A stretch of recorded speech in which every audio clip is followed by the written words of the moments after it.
The Premier League kicks off in a couple of days with Fulham going to Old Trafford to face Manchester United in the opening game of the season. And when a new Premier League season is just around the corner, that brings with it my predictions, which are about as inconsistent as well. My upload schedule. Over the last 2 weeks I've been sitting in a chair just thinking about making videos, but I've not done it. So I've gone back to the most basic thing any football content creator could do: predictions videos. So if you do enjoy the video, make sure to leave a like, subscribe if you are new or find yourself coming back on a regular. Let me know your Premier League predictions in the comments and let's get into it. 20th Leicester. Leicester are going to be in trouble, man. They'd already lost their manager to Chelsea, Enzo Maresca, also one of their best players in Kieran Dewsbury-Hall. Iheanacho left on a free. Dennis Pratt and Mark Albright and other players are left. Now they have brought in players like Bueno Noche on loan from Brighton. Their big money signing was a player that was already on loan at Leicester last season. It's hardly that impressive. And I saw a report a couple of days ago, could Steve Cooper be the first manager to be sacked in pre-season? Now that's obviously not true, but it just shows how bad things have started in pre-season. I think Leicester are going to continue that on. They're going to finish rock bottom of the Premier League. There's going to be no great escape and they're not going to win the Premier League in 25-26. 19th, I'm going with Southampton. I like Southampton, I really do. I hope they stay up because they have a lot of Irish players. Watched a lot of them last season, but it is a very young squad. There isn't a lot of experienced players, and the big money they did spend, they've spent a total of 63 million euros in the transfer window, and 40 million of that were spent on Flynn Downs and Harwood Bells, two players that were on loan at Southampton last season. They have brought in Ben Brereton Diaz, who I suppose is Premier League proven. He scored a few goals with Sheffield United last season, obviously did really well in the Championship a few years ago with Blackburn. Then they're signing players from Japan, Brazil, and who can forget Charlie Taylor from Burnley on a free transfer, and the return of Adam Lallana. I'm really interested to see what Russell Martin can do in the Premier League. Maybe he can surprise me, but I just think there is such a big difference between the Championship and the Premier League, as you would expect, but I think it's the biggest that it ever has been in the last decade, and that's why I think Southampton are going to finish 19th, and you won't be surprised to who I think is going to finish in 18th. 18th, I'm going with Ipswich, and I think this is going to go down right to the very end. I think they're going to have a fight, because I think it's going to be a similar situation to what Luton had last season, where they maybe weren't the best team in the Premier League, but their home fans were so excited to be in the division that they were just so good at home, picking up really good results, and I think Ipswich will be similar. I really do like a couple of their signings. Amari Hutchinson is one of the most highly thought of prospects in all of England right now. Jacob Greaves is a centre-back I liked at all. 21 million though, bit of a big fee. Liam Delap is someone that just didn't really live up to the potential at Man City, did he?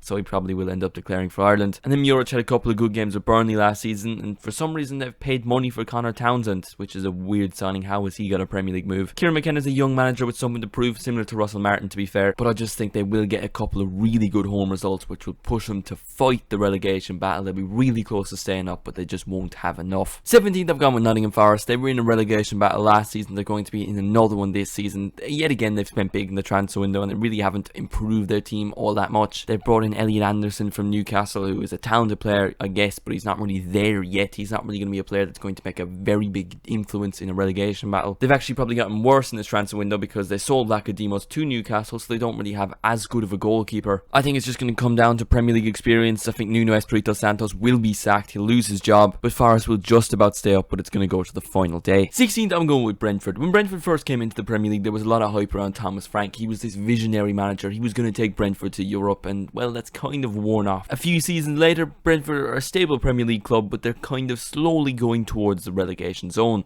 Last season, a 16th finish as well, and I think it's going to be more of the same. Midley last season, they didn't have Ivan Toney for half the year, but I really don't think he's going to make that much of an influence, and especially because that guy is just constantly talking about leaving the club. If I'm a Brentford fan, I would be sick of him. I don't understand how they love him so much. He's a great footballer, but he is so thirsty to leave your club. They'll comfortably enough stay up. I don't think they'll be in a very bad relegation battle, but they'll be in the conversation for a lot of the season, but they will guarantee another year in England's top flight. 15th, I'm going with Fulham. Sure, they've signed Emile Smith-Rowe, they've got Ryan Sessegnon back on a free transfer, and they've got Kukenya from Villarreal. Three very good signings. Three players that definitely add to their squad. But they've lost Raul Palhinha, who was the heartbeat of that Fulham team. He was their best player. He made them so much better. Now that he's gone, are they as good as they were? And I don't think the great signing of Emile Smith-Rowe can replace what Palhinha added to Fulham. I don't think they will be anywhere near the relegation battle, but they won't be anywhere near challenging for Europe or anything. It'll just be a comfortable enough season for Fulham, but all the same, another year in the Premier League. 14th, I've gone with Everton. Now, there is a chance they get yet another points deduction, which is a bit insane. If that does happen, they'll probably finish lower than 14th, but I think they're honestly been a really good side under Sean Dyche. They had a good season last year, and bar the points deduction, they would have finished a lot higher up. Well, obviously that's how a points deduction works. They've brought in some talented players. Jake O'Brien, my personal favourite, because, well, he's Irish. Really tall centre-back who's good in the air, as you would expect. Scored a lot of goals for Lyon last season, was their second top scorer. So a backline of Jared Braithwaite, Tarkowski and Jake O'Brien with Pickford behind them. Everton will be really good defensively this season. I think they will pick up some big points. One of the final few seasons at Goodison. It's going to be a good season for Everton, barring any points deductions. There's going to be no relegation worries, and they're going to have another year still in the Premier League. 13th, I've gone with Wolves. A lot of these predictions have been based off the transfer window, whether a team had a good or a bad transfer window. Had Wolves had a good transfer window, I'd honestly be pushing them for Europe because they looked really good under Gary O'Neill last season, but this transfer window has been poor. They've paid money for 3 players, the oldest of which is Tommy Doyle, who was at the club on loan last season. He's 22. The one they spent the big money on is, surprise, surprise, Portuguese, but the 2 players they've lost, and 2 big name players for them, Pedro Neto and Max Kilman. Now, Neto is obviously one of their better players, but he was prone to an injury. It's not like he was playing for Wolves all the time, but Max Kilman is a big loss. He is one of the most underrated centre-backs in the Premier League, a really good signing for West Ham. I think they'll still be alright. Comfortable enough season. They'll be nowhere near challenging for Europe like I thought they could have with a good transfer window. 12th, I'm going with Bournemouth. Yeah, they've lost Dom Solanke, who was their main source of goals last season. I think he scored around 17 Premier League goals, which is really impressive, but it looks like they're going to bring in Porto striker Evan Nielsen as his replacement.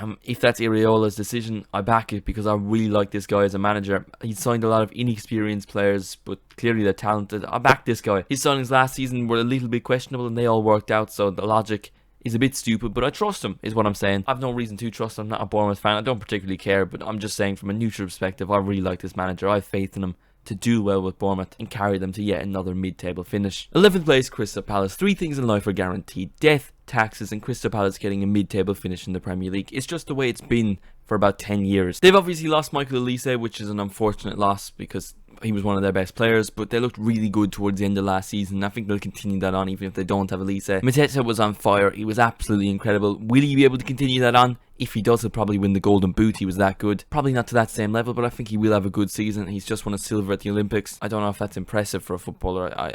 Does anyone care about the Olympics? I think it will be somewhat a season where Crystal Palace actually aren't just mid-table. I think there will be a point in the season where you think they maybe could get Europe, but they will slightly drop off, and they inevitably finish in mid-table because it's just a guarantee. Brighton 10th, yet again another restart in the Brighton project. They have a new manager, a bunch of new players. They've lost a key player like Pascal Grob, but a signing I'm really excited for, a guy I've been telling you about for a while now, Matsvi, for signed from Feyenoord for 30 million euros. I think this guy's going to be really successful in the Premier League. I'm happy Brighton with the club to pick him, which means essentially I have the same knowledge of football as Brighton scouts, albeit 2 of the players they signed I've never heard of. One player from the Swedish top division and the other from the Danish top division, both teenagers. But let's be real, in 6 months time I'm going to be talking about how good they are and what an investment it was for Brighton and how they'll be selling them to Chelsea for 150 million. I think Brighton will be in the conversation for Europe for a lot of the season. They just won't quite have enough. I don't think they'll have the experience, but another decent season for Brighton. 9th place, Chelsea. Some people admire the hope gambling addicts have. You know, one day they think they are going to win big, that their money problems will be sorted. Chelsea are similar in that sense, because they keep just signing a load of random teenagers, hoping one of them, maybe just one of them, will turn out to be somewhat good and they'll have a couple of decent footballers. It's not going to happen. It's going to be another mediocre season for Chelsea, another embarrassing, another frustrating one, and then this time next year we'll be talking again how Chelsea have spent hundreds of millions on a bunch of random teenagers and how we're not going to ever hear about any of them again. 8th place, Newcastle. Newcastle had a frustrating season last year. They had to deal with European football and they had a lot of injuries. It was a stressful time. Now everyone's back fit, Tonali's back, and there's no European football, focusing purely on the Premier League. But I feel like the teams around them have gotten better while Newcastle have just more or less stayed the same. In the transfer window they signed Vlachodimos, which just seems like a bit of a pointless signing considering they already have Nick Pope, and they brought Lewis Hall in on a permanent, which adds nothing to the squad because he was already on loan. Lloyd Kelly on a free transfer is a good signing, to be fair, I will admit that. Newcastle will obviously be happy to have not lost players like Anthony Gordon or Bruno Guimaraes, but I don't think the squad's gotten any better, is my point. I don't think they've improved massively to really be getting back into the Champions League or Europa League or even the Conference League. They'll be in the conversation, they'll be in the discussion, but I think in the final 2 match weeks they'll miss out and they'll get an 8th place finish. 7th place, West Ham. West Ham have by far and away had the best transfer window compared to anyone else in the Premier League this season. They've signed a lot of quality players in Lopetegui's first season. You got Max Kilman, Somerville, Fulkberg, some random 18-year-old Brazilian winger from Palmeiras. I've never heard of him, but that's a good recipe for a footballer. You also got Aaron Wan-Bissaka, Rodriguez on a free transfer, Todibo on loan. They've signed a lot of quality players to add to an already brilliant squad. They've kept Paqueta, which is really important. Bowen and the lot are still there. West Ham have gotten so much better. I think they will get a Conference League finish and might be unlucky not to get into the Europa League. 6th place, Man United. Another decent season for Eric Ten Hag and Man United. They're not going to be anywhere near top 4. They're not going to be in the conversation. They're not going to be in discussion. For the most of the part of the season, they're going to be battling for the Europa League spot. They might go on a run in a cup competition, win another domestic cup. That's definitely a possibility. They've spent a lot of money money in the transfer window, with Erik ten Hag seemingly making Man United into Ajax, bringing in De Ligt and Mazraoui from Bayern Munich, both formerly of Ajax. Man United have also signed Xerxes, who claimed he's not a striker, and he kind of isn't. From my watching of Bologna last season, he's really just a player that kind of drifts out wide and has a lot of movement. It doesn't matter anyway because he got injured, so did Højlund, so did Lenny Yoro. It's not been a great start to the season for Man United, and the season hasn't even started. It's going to be a 6th place finish, and Ten Hag just about keeps his job for another year. 5th place Aston Villa, a slight drop off from last season where they finished 4th, but I do think they're going to be slightly worse considering they have lost Douglas Luiz, but they have made a lot of good signings. Amadou Onana isn't quite a like-for-like replacement. They've also brought in Ian Maatsen, Cameron Archer, Jaden Philogé. They've also got Ross Barkley, who was one of the standout players in the Premier League last season for Luton. If he can shine in his return to Aston Villa, that would look like a really good bit of business for just €6 million.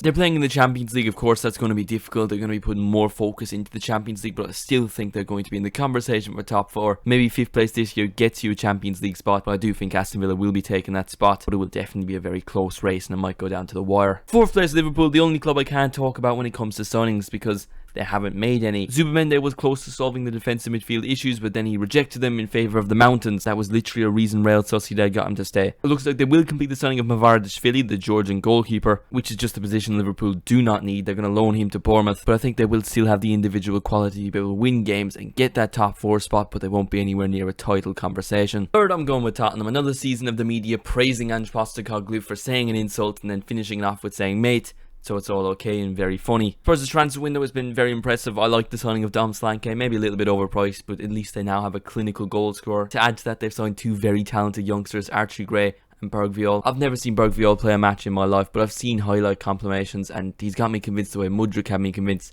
That didn't work out great, but maybe he can be better. I think it's going to be a good season, another year where Spurs don't win anything. They're not going to be in the title race, but I think they will comfortably get a top 4 finish. They missed out last season, but they'll be playing Champions League football next season, and it's just another solid season for Spurs. 2nd place, Arsenal. Yeah, it's going to be the same thing it has been for the last 2 seasons. Both of these top 2 teams battling it out for the title, and Arsenal coming up just short. Thankfully, the team that comes first, their manager is leaving. I don't know why I'm hiding it. It's Man City. Man City are going to win the league. Arsenal are going to come second. They've strengthened their squad technically. They've brought in Cagliari. They might bring in Marino. But I don't think that's strengthened it enough to really battle Manchester City. City are the best team in Europe. And this is probably Guardiola's final year as City manager. He's going to win the league again. That's going to be his way to bow out. And then maybe next year Arsenal can finally win the Premier League after coming up just short for the 3rd time in a row. So there is my Premier League predictions. I didn't even give an analysis of Man City because you already know they are the best. They're going to win the Premier League. It's a guarantee. It's a guaranteed lock.